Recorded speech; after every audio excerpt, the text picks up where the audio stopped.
conoce, ha tocado incluso físicamente a Jorge Javier Vázquez, Belén Esteban o incluso Mila Jiménez?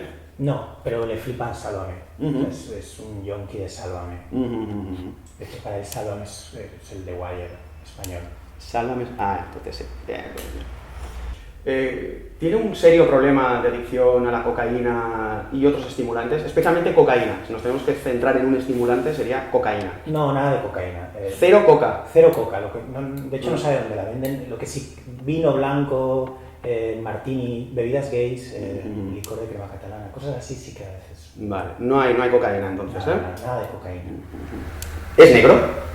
No, en absoluto no es negro. De hecho, es poco racista. Es racista. En el metro solo, como todos.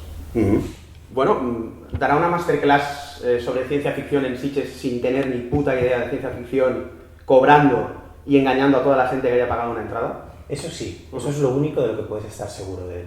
Perfecto. Bueno, pues ya lo tengo. ¿Lo tienes? Sí. Perfecto. Carlo Padial, que si no tengo malentendido eres tú. Soy yo, sí. ¿Eres tú? Soy yo, sí. ¿Eres tú? Desde aquí, desde este lado del tablero, parecía Angela Lansbury. Sí. Hay un parecido evidente. Sí.